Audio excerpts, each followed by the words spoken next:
Express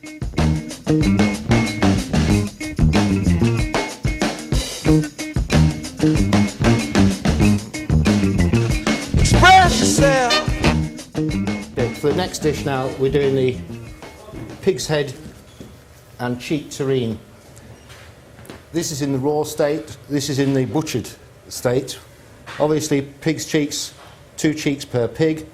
Lovely piece of meat, needs long, slow cooking. For these 6 or 8 we have here, we can make 1 terrine. Inexpensive cut, getting a little bit more popular now, but absolutely lovely, full of flavour, and they really do a fine terrine. They do take quite a bit of cooking with them in the oven, about 2 to 3 hours.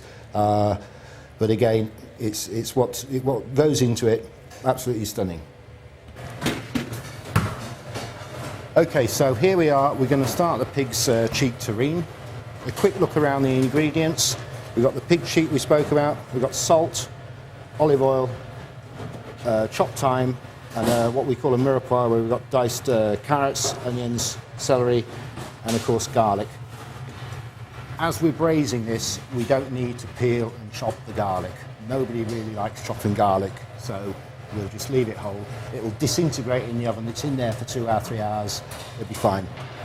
So if we start with the olive oil, slightly larger pan than you've probably got at home, but this is what we use. Nicely smoking. And get the pig's cheeks in. Doesn't matter which side down they go. Hear them sizzle.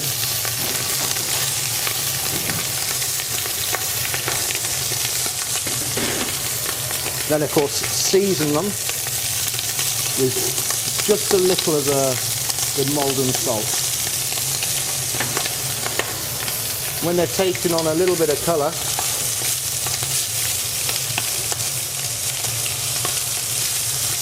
as they're doing now, and if you hear that sizzling, you know it's the right temperature. And if it was smell-o-vision, you'd be able to smell all the lovely aromas coming off that. So when it's at that stage,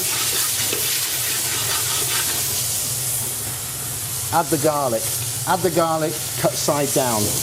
That, it won't burn, it won't scorch, but what it'll do is release all the oils in the garlic, which will just go straight into the meat. Then the rest of the mirepoix.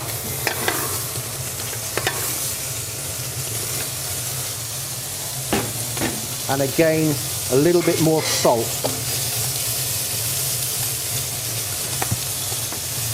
Always add the salt at the beginning.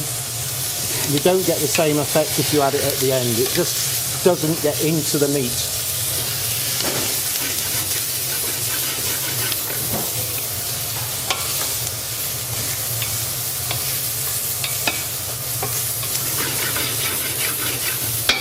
And already you see the mirepoix there is starting to brown.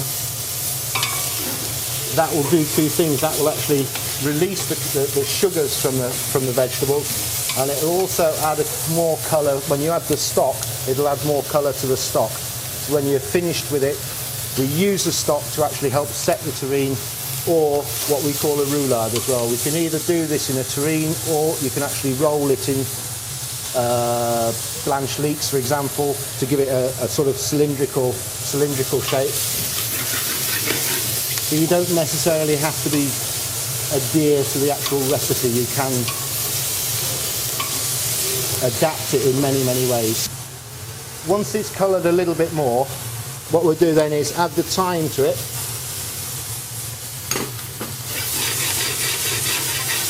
And then we're going to add the stock.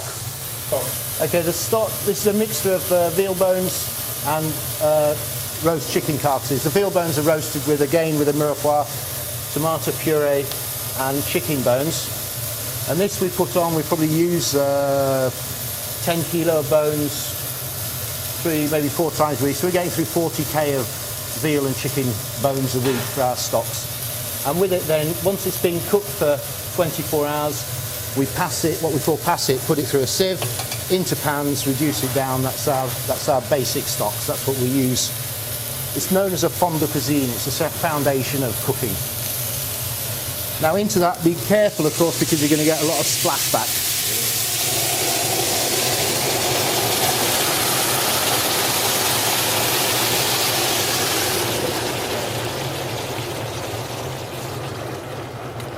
And that is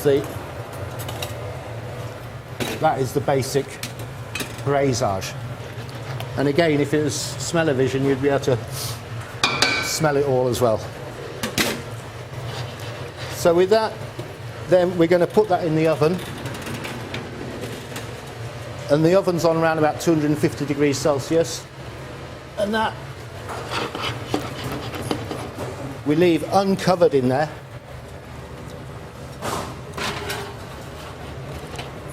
For approximately 2 hours. We'll have a look at it at 2 hours. It'll do two things in there. The stock that we've added to it will actually get inside the cheek. It'll start to cook it, but it does it at a very low temperature. Even though it's 250 degrees in there, with all that liquid, it's still it's kept itself, you know, not too hot. And at the same time, the liquid will actually reduce, and it'll be very gelatinous with the veal bones in there. So as I said before, that is what we'll use as the base for either the terrine or the roulade to actually set it. So when it's cold, you can slice it. So here we are with our pig's cheek terrine as we serve it at Hampton Manor. So the last time we actually saw this, it was just going in the oven. After 2.5 hours, we took it out. We flaked up the meat, lined up some blanched leek leaves on a roll of cling film, seasoned up the meat, put it in there and rolled it up. It's as easy as that. Obviously at home you're not going to have, or you may well do, but might not have we have the apple jelly, a savoury apple jelly, spiced apple jelly, pickled baby turnips, a little bit of Cumberland sauce, that's the little dots there. All these just add to the flavour. But it can also be served quite simply on a bed of a few leaves, even as part of a ploughman's lunch if you so wish. Great little starter, sells well here, and again, relatively inexpensive to actually produce. Express yourself.